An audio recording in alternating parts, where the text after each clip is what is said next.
Hey, David Duford here at DeFord Insurance Group. I'm with Joe Bush. Joe, say hello. How you doing, man? Hey, how's it going, And everybody? with Ella. Ella, say hi. Okay, she says hi. She just got out of bed. So we're here to do a video here with Joe, which is an interesting video. Joe's been working with me since 2017, 2018. Well, that didn't take long. She's already bored. And has really upped his production as of late, especially relative to where he was over the past couple of years. And I wanted to bring Joe on for two reasons. Number one, to talk about what he's doing now, week to week, to get his production up. Last week he wrote, I think, just shy of 7,000 AP. I think the number here is Yep, like 67 and change or something like that. yep, So he's going to talk through how he's been able to do that, talk about what lead types he uses, what kind of activity he does, how he does it. And then I think just as important, you're going to really want to stick around for this, whether you're brand new or you're experienced. He's going to talk about what changes he's made as of late to his whole kind of 10,000-foot overview of the business to really change how he approaches the business, how he gets better results now than he has really over the past couple of years. So if you're an experienced agent, you're kind of feeling burnout, you're kind of even an intermediate level agent, and you're just like kind of in a rut. This is a really important video because what Joe's going to talk about is going to be just really relevant. So, Joe, why don't you start off by kind of introducing yourself about who you are and what you do, and we'll take it from there. yeah. So my name is Joe Bushalaki.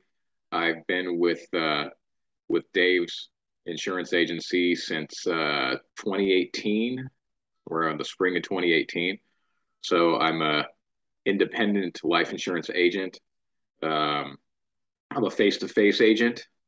Uh, I've been using Facebook leads for quite some time. I've done direct mail and I've done Facebook leads.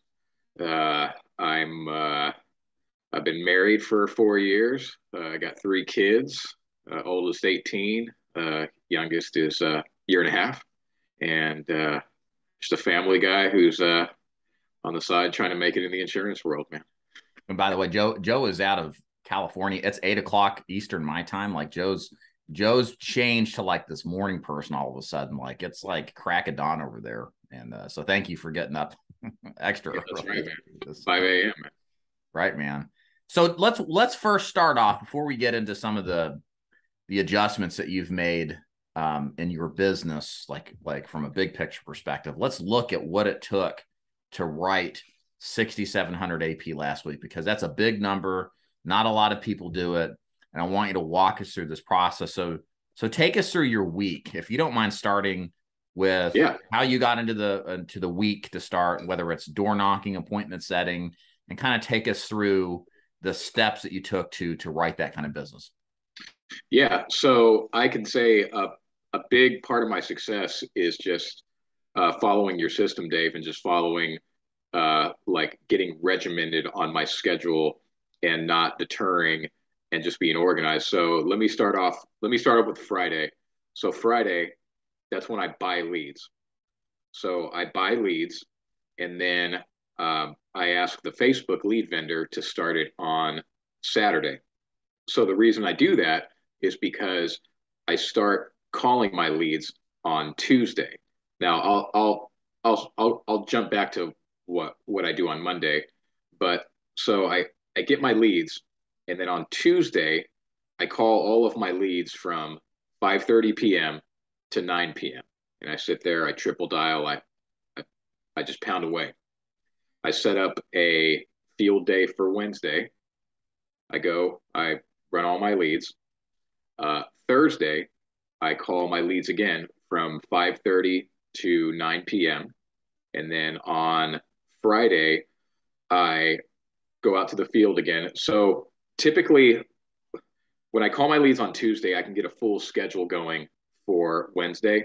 Uh, Depending on how my calls go, because I'm hitting the same leads on Thursday that I did for Tuesday.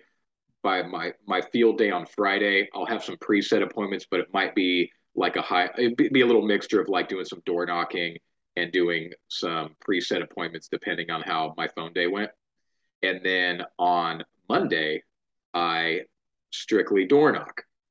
Reason being, I don't work on weekends, hence I don't have a phone day on like Friday night or Saturday night and set up a day. So I just take all the leads that didn't answer.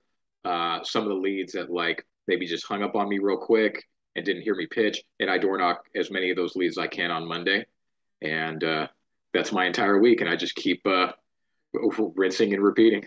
So awesome. So this is fun foundationally what you do every single week. Yep. Dial, run appointments, then Monday, cleanup work, basically. You door knock those leads that didn't pick up, hung up on you. So let's break this down a little bit. I'm thinking of the new agent in line here. Yeah. And I kind of want to just introduce to them some specificity to what you're doing. So can you take me through just a sample example script of what you say on the phone to set the appointment? I think a lot of people be interested in that. Yeah. I say, yeah, I say the agency script. I say, hi, my name is, or I say, hey, Mrs. Jones, my name is Joe Bushalaki. I'm calling you about the information you requested on Facebook about our new state-regulated final expense programs. Put your favorite hobby is cooking, and I'm calling because it's my job to deliver this information that you requested. And I wondered if you'd be free tomorrow at 9 in the morning, or would 10 a.m. be better for you, Mrs. Jones? So you're not talking about the product. You're not saying how wonderful whole life insurance is, or none of that stuff. Why don't you say any of that stuff? So I don't say the I word, insurance, which as a new agent, you'd probably think, why would you not do that? Well, the problem is when you say the I word, then all of a sudden people start thinking about sales cycles. They think, oh, you're an insurance sales guy, just wants to sell me. And when you say state regulated final expense programs, you kind of leave a little bit of vagueness. They are state regulated final expense programs, so it's not, you're not lying to the customer, but you are. This is what marketing is getting someone intrigued, getting them interested to want to meet with you. Every company in the world does this, so that's the way of marketing. So yeah, I say every time they say, what's this about? I say, yes, this is about the state regulated final expense programs, and it's just my job to deliver the information. I just need a few minutes. 9 a.m. tomorrow work, or would 10 a.m. be better, Mr. Jones? And I just keep standing on my square and saying that. Awesome. Yeah. A couple of things here I think that are very useful to understand. Trigger words. We all know what those are, right? I mean, if you've watched any sort of politics for the last couple of years, that's what insurance does. It triggers your prospects. Their brain shuts down. The thinking mechanism just stops, and people just assume the worst. I mean, they think you're going to be sold. So that's why we avoid that word. Highly recommended if you're saying this in your script. In most cases, even if they know you think they know it's about insurance, even if the lead says it's about insurance, they're still going to kind of be on the defensive. Rebuttaling. Let's hit that real quick, because I think this is important. Not everybody wants a stranger to sell them something in their home these days. So you got to be prepared to handle it. Now, let's say if somebody says, in response to your script, I've got life insurance already. That's a hard one a lot of people have to deal with. Tell me how you deal with that. What's your rebuttal? I say, yeah, that's perfectly fine. A lot of people, it's good that you have insurance. It's just my job to show you how these programs work. All I need is a few minutes, and what you do with the information, Mrs. Jones, is entirely up to you. Would 9 a.m. or would 10 a.m. be better for you, Mrs. Jones? I just don't like, I don't get caught up in conversation on the phone. I'm not going to start asking what type of insurance do you have, what company you with. I'm not doing none of that. I'm just going to keep staying where I'm at and trying to sell the appointment and just get right and get in the house. Now, hold up a second. You mean people who already own life insurance will buy more? Yes. You want to get excited. Hey, they're already paying a monthly bill for insurance. They obviously already believe in insurance to some degree. And they wouldn't have filled out the form if they weren't interested. So yeah, absolutely. You should get excited, because it's either going to be a opportunity for a replacement or an opportunity to add coverage. Now, you've had a couple. I want you to share a few stories here, one or two. You've posted recently in our community discussion group about how you've called people, and they've either like personally insulted you or hung up on you, and then you showed up and you closed them. Can you pick one of those stories and kind of relay it briefly? It's really interesting. Absolutely. So not even I don't know, 3, 4 weeks ago, I called this lady, and in the middle of my pitch, she said, "Shut up!" And she just hung the phone on me, like straight up, just shut up. So yeah, so on my door knock Monday, and she lived way out there, man. And so I went over to her house, and she lived on this 3 acre property. It had this beautiful view. You could see all the hills around. And she was the nicest lady, man. She was the nicest lady. She had no idea who I was. I did, and just to clarify, when I go and door knock these people, I don't say, "Hey, my name's Joe Bushalaki, the guy that talked to you that you said to shut up." Or like, Right. I don't mention like, "Oh, we talked before." I just I just do my door knock pitch. Tell my I want to get, I'm here to deliver the information. Should we sit out here on the porch and discuss, or should I come inside? Nicest lady, we chatted, bought a nice deal. I think the monthly premium was like 60, $70 a month, and everything was cool, man. And you know what she told me? She told me once she signed everything, she goes, "You picked the perfect time just to come over right now." And then you told me to shut up over the phone. Yeah. Oh man. Sure. So did she have any recollection of like chewing you out on the phone? Did that even like occur in her No, mind at any point? no, not at all. And that happens sometimes, but I think we got to understand that these people, these seniors, are getting called left and Yeah. right by everybody. Like they don't remember that stuff. Like, yeah, they're getting called by other insurance agents, by people who are doing health insurance, by people who are doing home improvement. Like they're getting called left and right for everything, donations. So you're just one person in the mix. So you just can't you can't think that, oh, if I go to the door, this person's just waiting to tell me how 5 days and 3 hours ago they talked to me. It just don't work like Uh, you know, I it's so funny. I think so much of the difference between mediocrity and this kind of transitions to this kind of changes you've made. This difference between mediocrity in this business and success, it's not that much difference. It's in the margins of the little things that you do consistently that. that Yes. make the difference between just making okay money or just barely making it and just doing very, very well. And I think this kind of leads us to this next section of kind of how you've went from mediocrity to success and the little things that you've done. I mean, before we kind of get into it, I mean, do you honestly think 2 or 3 years ago you would have called that person or knocked that door of that person that told you to shut up and hung up on you? Uh, I think that I probably did that a little bit Okay. uh, 2 or 3 years ago. I think is the difference now is back then I'm kind of like doing a loosey goosey regiment of how I'm handling things. Like I might do it, I might not, but now I'm like organized, structured. Like I'm making phone calls on Tuesday and Thursday, and I'm keeping track of like every time someone hangs up or every conversation. I'm like, okay, that's a person I'm going to go door knock on Monday. Like I'm like everything is just set up. I think that's the big difference. So it's helped me to just level up because my whole mindset is on this machine mode of how I'm handling my work weeks. So I think that's what I think that's the difference between Joe, who door knocked those people 2 or 3 years ago, and Joe, who's now doing it like in this super structured, focused mission type of way of doing it. If that makes sense. Yeah, for the sake of the audience, I'm trying to delineate between loosey goosey and machine. So kind of elaborate on that. Like when you say loosey goosey, have would you like think about whether you would actually do this or not? Like you may do it, you may not. Is that kind of what you're saying? Like you were unsystematic about the approach, just flew by the seat of your pants. Can you kind of elaborate on that? Yeah, like I think, I'd wake up in the morning, I'd have my leads, I'd go door knock them or whatever I was doing out in the field. I would come up with kind of a schedule, and then maybe I'd go through all the leads that like didn't hang up on me or something. And then I'd say, okay, well, I got this lead here. I guess I'll go door knock this lead. Like it would be kind of like a spur of the moment, Yeah. like I would work hard, but now it's just more like an organized thing.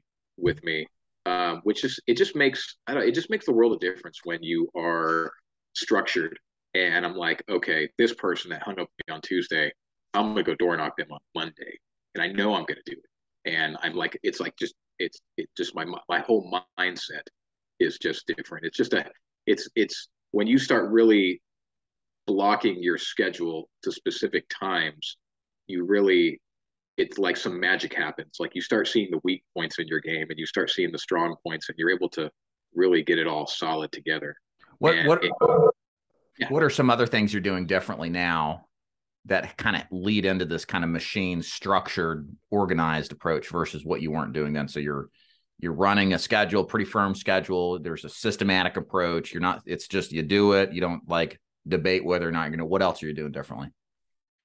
So the biggest thing that I started doing a few months ago is I started really honing in on training. Like I really realized that I need to go back to fundamentals. I you know you had an interview quite some time ago with I think his name is Matt Lowry. He does like leads Yeah. Yeah. nowadays. Yeah. And he said something in there that really resonated, which is what you talk about. You talk about on a regular basis, but when he said it, it just really it kind of snapped my mind. He said, sales is people say sales is an art form, but really it's a science. And he said agents need training. And I thought about that, and man, I need to go back to training. I need to start doing the fundamentals. And here's the biggest thing I did, Dave. So I've always had the what if syndrome going on with me. Like, what if I door knock all my leads? What if I do all direct mail? What if I do Facebook leads? What if I call and do like what if I was always like on this what if stuff. And then finally I said the biggest what if sometime this year. I said, what if I just follow Dave's system to a T and I stop thinking about it? And I just kind of be a lizard brain about it and I just do it. And I don't try to always like kind of implement my own thing along with what Dave's saying. Like, what if I just hear Dave and I say, okay, I'm going to do that. And so that's what I did. And then I started training, like just to kind of give an example of what I mean. Like, you got the door knock script, the phone script, and you have the presentation in the home. So on a weekly basis, I'm rehearsing all of those, man, 10, 20, 30 times a piece every week. I'm like, I have good habits like that in the morning. On door knock Monday in the morning before I go out, I'm doing some door knock training. I'm saying the pitch. I'm going to be standing up and doing some different body language stuff. My phone days. So here's another one. On my phone day, I print out all my leads, and before I call them all, I do a mock phone script with every single lead. So before I even talk to someone, I've rehearsed the script 30, 35, 40 times. And then I get on the phone. So now think about that from a standpoint. First, this is very fascinating to me. Joe I can safely say you never did this until recently. So there are years and years you never did this. You got a guy who's been doing this 4 or 5 years now, who has now put him in this position of, I would call this ultimate humility. Like he's not too good for the system. He's reverted back to fundamentals, right? Which fundamentals are good as a beginner and as an advanced. I think that's what Joe would say. And he is practicing the script. He's really taken this whole process of the fundamentals so seriously that he's going through greasing the groove and think about this. How far ahead will Joe be on the scripts, presentation, door knocking, appointment setting, doing this kind of this grease groove process? Hey, sweetie. And doing this process dozens upon dozens of times a week, if not hundreds of times. How much further is he going to be ahead because he understands the seriousness of how important it is to perform this stuff immediately on demand and on command. This is why I have Joe on here, because at some point, me lecturing you guys about following the fundamentals eventually falls on deaf ears. It's like, yeah, okay, Dave's talking about fundamentals, boring. But it's different when you get somebody who's actually taken this stuff seriously and puts it into action. It reaffirms what we're trying to make the point of, which is that fundamentals matter and following the system makes a difference. And here's a perfect example of somebody who's taken the basics reapplied them even late into his career and is getting results. Yes. Yeah. And let me add, if I may add, Dave, on that, Please. what I found that happened is because I've honed in on the fundamental training, it's taken a lot of mental pressure out of my head. So all of the things that we all go through, if we have a bad spot, like where we're not getting sales, or if we're just having a bad day, we wake up on the wrong side of the bed, and we're not in this, like, regardless of my mental space, because I'm so involved in the fundamentals. When I go into the home and I'm doing my pitch, I'm just like you said this actually on one of your meetings. You said let the presentation do all the heavy lifting, and I get that now because I realize, yeah, I just got to say the script. I just got to say the script. I got to be a good listener, but I just got to follow the steps. It doesn't have to be this like chess game where I have to be like, okay, am I going to move right or left in conversation with the customer? And I'm like, oh, not sure exactly what I'm going to do. I know exactly what I'm going to do everywhere, from the phone calls to the door knocking to the presentation, because I'm just saying the same stuff over and over and over and over again. And there's a saying that really resonates with me that I seen a while back at a place I used to work at, a call center. It said, salespeople don't practice until they don't get it wrong. I'm sorry. Let me back up. It said, salespeople don't practice until they get it right. Salespeople practice until they never get it wrong.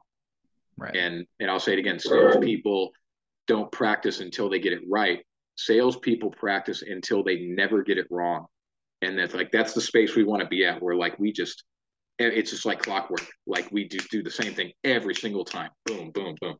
I mean, think about it. I mean, all sales is a performance-based activity, just like sports is. How many professional athletes, the top of the top, are out there practicing every single week? Every single week, they're preparing their plays, they're watching tape, reviewing their calls, right? There is a constant process of preparation for game day, right? And the practice doesn't stop even at the highest level of the game. So I think if that's how Tom Brady and all the most famous athletes of the world approach this business, on all the best teams do, why are we any different? We're not elite. So we definitely need this kind of stuff on a consistent basis.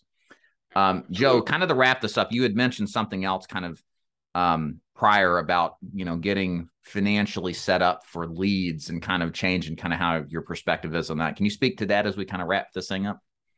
Yeah. So once I started seeing a track record of success recently, I was still in this position where just because I didn't have a fat bankroll and I just didn't have cash to be buying leads over and over again, I was in this position where even though I'd have a good week, I'd have to wait on the money I made that week to buy my next batch of leads, or I might have enough money to buy leads next week, but the week after that, I'm not going to have the money. And so I got to wait on the advances for this week, if that makes sense.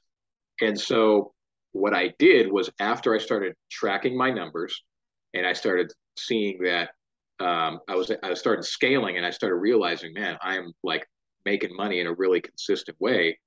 I went out and secured some financing so that I basically had enough cash to buy leads every week for about 4 or 5 weeks ahead of me. And so then now it's like, if I have a bad week, I still have bad weeks here, and that's part of the game, but I just am able to let the business work for me. I let the numbers work for me by being able to buy leads every Friday and just keep working the system. And if you work the system, in my case, working Dave's system, if you work it and you just keep buying the leads, then even though you have a bad week, just it's going to work out, and the money is going to start flowing in. So yeah. So I think what it comes down to is a confidence thing. Confidence training is, I think, an antidote to lack of confidence. So if you're afraid of spending the money or putting up the money like that, do the training, track your numbers, and you have to step out on a little bit of faith there. So Yeah. that's Yeah. what I did to get the game rolling. Yeah. And that's great that you did that. A couple of thoughts here. Number one, I've always been leery of recommending people go into debt or take out debt. Yeah. But I can say for myself personally, I would not be here if I didn't have that final credit card with 5,000 in credit line with Discover that I put my first batch of direct mail leads on. Like that was the kind of a door hinge my business, the long arc of it was based on. It was that like, well, I don't have money, so I better just max out my last credit card. Oh, well, if I got a bankrupt, so what? At that point, that's how my mindset was. But it wouldn't have happened if I didn't have that. So I used to not talk about credit, but I think, guys, cash is king. In business, cash is king. In insurance sales, final expense, cash is king. If you don't have cash flow and cash on hand, it's very hard to run this business.